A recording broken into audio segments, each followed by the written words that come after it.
Let's imagine you've boiled a pot of water for tea and are about to pour it into a cup. If you're not careful, the water might spill over because the pot and cup have vastly different capacities. Naturally, the pot is larger in all dimensions than the cup, so it's impractical to expect the cup to contain all the water from the pot. This is common sense. To illustrate further, let's turn to our physical world. Rivers flow into the ocean endlessly without making a significant impact because the ocean has the immense capacity to absorb it all. Now, consider what happens when the capacity is less than that of the pot or the ocean. Imagine yourself as a cup with an ocean-like potential. Despite this, personal and group-related insecurities often make you feel and think that you are no more than a mere physical vessel. The human imagination is akin to an ocean or even space itself. Though it may seem improbable, I previously used the term ocean in a drop. Despite seeming insignificant, as individuals, we truly are an ocean within a drop. This is because, despite the torrents of knowledge continuously pouring in throughout our civilization and evolution, not only do we retain it, but we also pass it on to future generations. We create and develop new neurons as needed, indicating that we have yet to fully grasp our true potential. Spiritually, we all carry a God particle, with God physically manifesting through humanity, utilizing the human individual as a vessel. Both are forever intertwined in the balanced operation of the living, breathing combination of spirit and physical, though mortal, entities. When God moves on, the physical body ceases, but the spirit moves forward to the next stage. The continuum of life and its evolution is perpetually transmitted to subsequent generations through the evolutionary process. This means that potential has always existed and continues to do so. Thus, individually, we must delve deep within ourselves to uncover our potential, at least for our own sake. We can evolve further, accumulate diverse knowledge, and pass it down to future generations. This process has been ongoing, is ongoing, and will persist until humanity reaches its zenith. Where exactly are we headed? As individuals, we may not have that answer, but our descendants will inherit our legacies and pursue further depths. As individuals, spiritually, we possess the capacity of an ocean, yet physically mortal, we face limitations akin to a cup. Managing the vast disparity between our physical and spiritual selves can be bewildering. Therefore, in our lifetimes, wisdom is needed to strike a balance within. Acknowledging our mortality while living a mortal life can provide clarity and perspective. Consequently, individually, we must seek this understanding. Otherwise, we risk internal conflict, leading to unhappiness, discontentment, and associated losses that could jeopardize our mental, physical, and spiritual well-being. Being a cup physically and an ocean spiritually can tear apart the ordinary individual unless common sense prevails. As mortal beings, trying to contain an ocean in a cup presents challenges. Therefore, it's essential to apply spirituality-related knowledge, such as understanding free will and personal justice, especially when navigating the politics of belonging. Losing this balance can lead to personal suffering. Becoming the CEO of your own life, capable of organizing everything and everyone effectively, should be a valued quality and asset in our societies. We should collectively question why this isn't encouraged more. If you feel your cup is constantly overflowing, it's crucial to take charge as a CEO of your life. If you've been convinced you're not significant enough to be your own CEO, you've been misled by the politics of belonging, relinquishing your power to your group. As the CEO of your life, remember that time is finite. Use your mortal life wisely to do justice to yourself. Failing to do so is like living with an overflowing cup, defying common sense that tells us a pot holds more than a cup.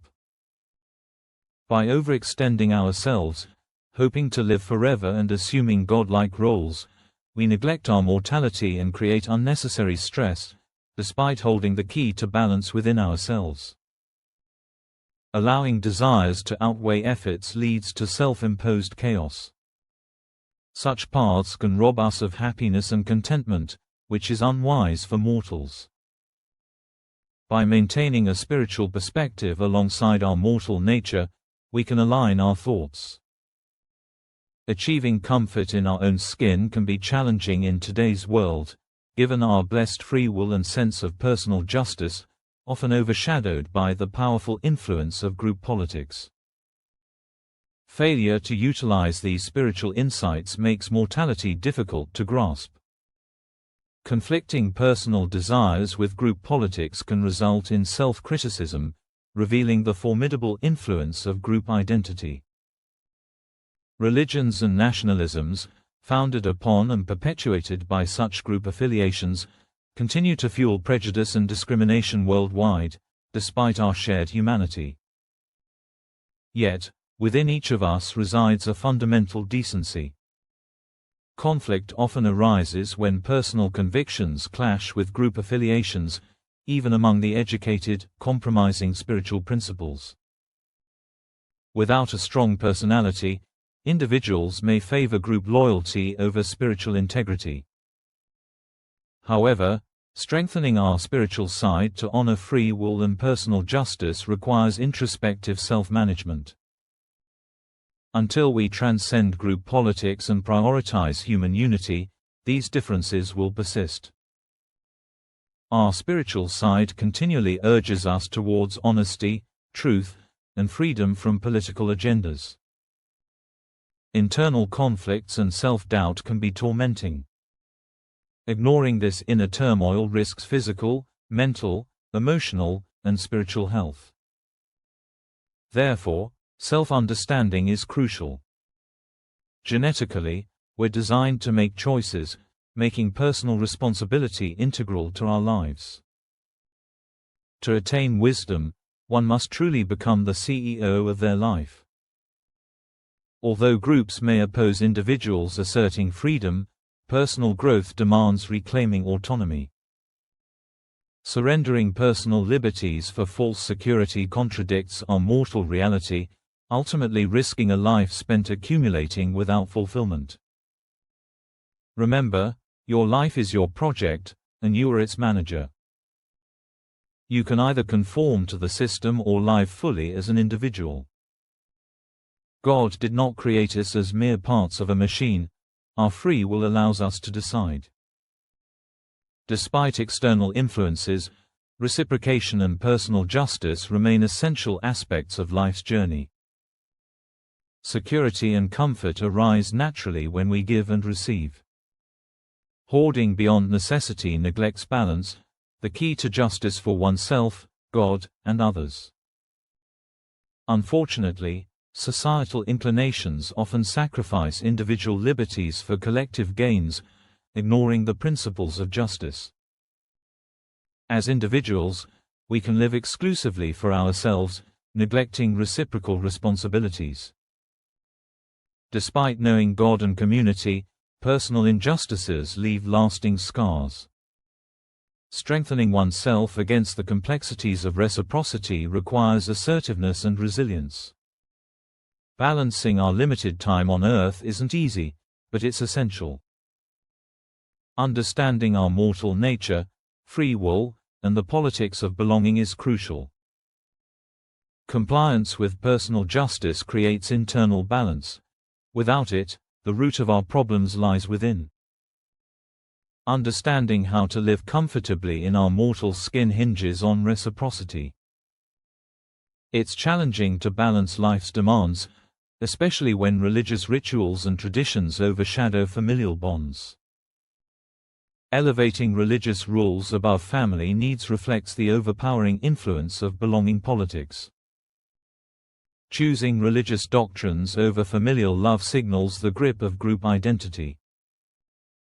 Any belief system advocating this over family should be scrutinized by those valuing familial bonds.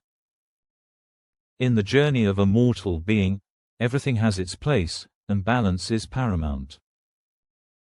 Selective adherence doesn't make one a good CEO, it diminishes the God-given status we possess. No matter the influence, we must mature into a pillar of support rather than a fragile entity always seeking security. Survival isn't solely through willpower or emotion but by adaptive CEO-like qualities. Humanity's evolution underscores our capacity for change. We often revere ancestral knowledge as flawless, often at the cost of conflict, especially regarding religious differences. Many conflicts stem from our unfaltering faith in the wisdom of our forebears. We're not mere creatures needing carrot and stick conditioning. Good deeds should stem from reciprocal responsibility, not fear of hell or desire for heaven. Our actions should honor the intricate workings that sustain life, appreciating the temporary physicality we enjoy. Unfortunately, religious leaders sometimes prioritize sacrifices for the afterlife. Regardless of their intentions, ignoring happiness in our current life undermines the philosophy of mortality. Every individual has the choice to live expansively or minimally, holding potential as the CEO of their life.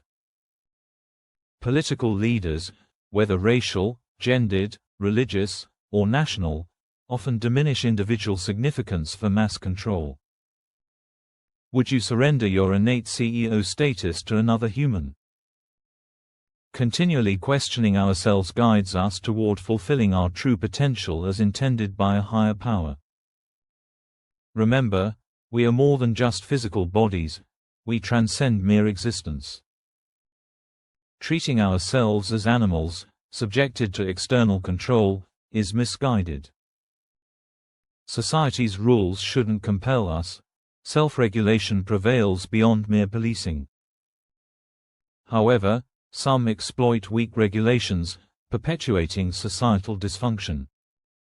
Not all harbor untamed instincts. The notion of pervasive human savagery is unfounded. Our loyalties and ideologies inevitably intertwine with group politics, but should never eclipse our spiritual values. Compassion, personal justice, forgiveness, sacrifice, and unconditional love, freely given, not coerced, are our spiritual jewels. The politics of belonging often favor the masses over individuals, necessitating individual advocacy for equal rights. Balancing diverse affiliations, be it with humans, corporations, political entities, or authorities, ensures equitable treatment and rights. Emotional conflicts define our daily existence, influencing our personal growth and societal progress. Despite advancement, health imbalances persist, like the stresses of navigating love triangles. Equally dividing passionate, instinctive, and universal love prevents emotional turmoil and preserves inner peace. Living solely as physical beings overlooks our spiritual dimension. We possess free will to navigate mortality's lessons. Extremes, selfishness or self-sacrifice, undermine our spiritual health, fostering discontentment, unhappiness, even depression or anxiety. Achieving balance, spiritually and physically, defines a successful mortal life. Individuals, like creatures, crave freedom. However, there's inherent satisfaction in our mortal limitations, finding deep fulfillment in serving others. Belonging to a community offers comfort during vulnerable times. We often attribute our actions to divine influence, ascribing them to God or the devil. In reality, these actions manifest through human agency, not supernatural forces. Our community's territorial ideologies sometimes demonize opposing groups, perpetuating conflict. Political powers manipulate individuals in the name of nationalism, religion, even God. Today, history reflects violence and spiritual transgressions in the name of group identity, absolving individual responsibility. Rectifying this requires individual strength. Religious and nationalistic leaders discourage such independence, leveraging guilt and shame to maintain control. Religious advisors promise fulfillment through prayer, placing responsibility solely on the supplicant's sincerity and cleanliness. Indoctrinated from birth as flawed or sinful, individuals blame themselves or God, but rarely the political manipulators. If we all take on the role of the CEO of our lives and put everything in perspective, we can do God's work by translating spiritual thoughts into physical actions. Merely praying and worshipping isn't sufficient. Populations, humanity, and God need our hands, backs, and shoulders, not just our heads bowed in fear. God's true work is us helping each other. Since God's spiritual nature doesn't require physicality, godly work manifests through us helping those in need within humanity. Our unknowns aren't our realities. Our physical world defines human reality. Therefore, I believe our prayers and worship should also reflect practical, physically based realities. If we fail to help each other, the prayers of those praying may not be physically fulfilled. Looking at the reality of human wars and destruction, people fight and pray for the destruction of other human beings. Our problems, such as global warming and infections like Ebola and coronavirus, won't be contained if we believe it's solely God's job to do so. Either we should refrain from meddling with it or pray for our safety. Remember, I repeatedly emphasize that God's work is carried out physically by human beings. Name any good, spiritual action that occurs without human input becoming a physical reality. You might think of miracles, but consider how many miracles you've witnessed compared to the countless good deeds performed by ordinary people every day. By now, you should understand my point. My perspective on miracles occurring every day is a child born with a physical body that embodies the Spirit of God, which then transforms spirituality into physical actions. One might ask about bad deeds or the devil. These are the questions you should constantly pose to yourself to set your triangle right. This website's name, Who Flipped My Triangle, aims to shift real responsibility onto real people instead of hiding behind God and the devil. Every child born is a physical instrument for God, but unfortunately, it can also go the other way. Therefore, comprehending human responsibilities is crucial, both individually and collectively. Understanding how God's work is achieved is essential. Our social crimes against each other are essentially spiritual crimes, all perpetrated by human individuals. Who are these individuals? They're usually those striving for security, forgetting their mortal nature, or experiencing early love losses, read love triangle. If your group makes you believe you're an insignificant part of God or humanity, your wings are clipped, preventing you from flying solo. Religious education often emphasizes that God and the devil are primary figures, rendering the human individual insignificant. A bit of logic reveals the true importance and reality of human individuals. If human beings were to disappear, would God or the devil retain any significance? If individuals recognize their importance and place in the grand scheme of life, religious leaders would lose authority and importance, opting for a political rather than spiritual path. They promise heaven and instill fear of hell. Analyze this and see what it truly signifies, a carrot and stick philosophy, in my view. As humanity evolves, concepts that work temporarily eventually become outdated. The carrot and stick approach has proven ineffective in the long run for human beings. I particularly oppose it because I believe politics has no place in the spiritual realm. Animals are trained using the carrot and stick philosophy. Similarly, religions often view us as mere animals devoid of our spiritual attributes, thus treating us as beings to be controlled through force and fear. If we were truly animals, we could be molded and controlled, yet social or spiritual crimes have always existed. Unfortunately, human beings aren't like animals. Defying religious rituals, traditions, and rules isn't new. We've always evolved and even created new religions and sects. It's all because we are a blend of spirit and physicality with free will, personal justice, the capacity to sacrifice, forgive, and above all, love. We can self-regulate and question authority. If we're not free or are oppressed, we can sense and understand it. Having others force us can be problematic. If you, as an individual, are the CEO of your life, you see the politics behind traditions, customs, rules, and rituals, questioning authority.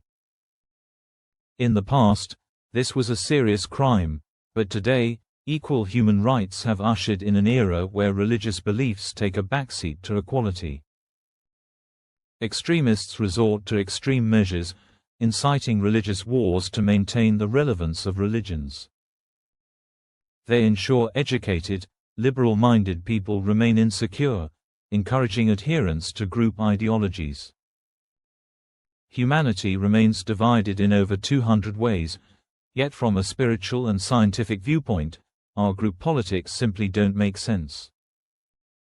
If God's work is carried out by living, breathing human beings, then it transcends race, gender, sexual orientation, color, nation, religion, or sect.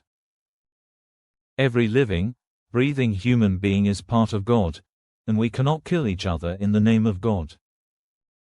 Remember, God and human beings are universal, without boundaries.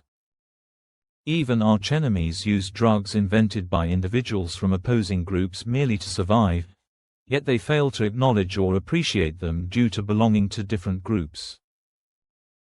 In times of need, things cross boundaries. The Ebola virus was contained through collective efforts.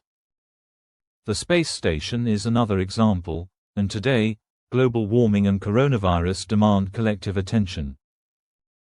Can Trump's wall really shield America from extreme weather events linked to global warming? In reality, whom are we deceiving with our politics? Spiritually and scientifically, we are all in this together, so differences in politics should be set aside sooner rather than later. The glory days of religions were associated with swords, spears, and arrows, attributing weather and natural disasters to God's wrath, still a belief in some human segments. With weapons of mass destruction, we can't entrust everything to people who disregard personal and individual responsibility. No wall is high enough to prevent destruction. Therefore, it's time for flawed humanity to come together to survive. Our conflicts, social and spiritual crimes against each other, aren't just the devil's doing or manifestations of our animalistic side's strength. We're also responsible for them, as every one of us possesses free will. We can counter these by raising awareness of our spiritual side.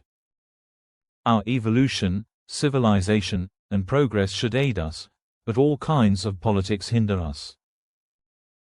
Our political education emphasizing group loyalty over human belonging ranks highly. If you're told all your life that loyalty to your ancestors' group is paramount in your mortal life, you're raised believing opposing groups aim to rob or kill you, with individual security foundational to our social governing systems. Regarding religion, it professes belief in God, yet its actions contradict its teachings. It preaches compassion, forgiveness, sacrifice, and love, yet fails miserably in practice. Words may be spiritual, but actions speak of barbarism. A spiritually healthy individual should benefit greatly from believing in God, Yet religious conflicts portray spiritual bankruptcy. They believe in God, but their politics of belonging supersede spiritual values. They advocate committing spiritual crimes against individuals who don't comply with traditions, customs, rules, and rituals. Collectively, we're all victims of extreme group politics.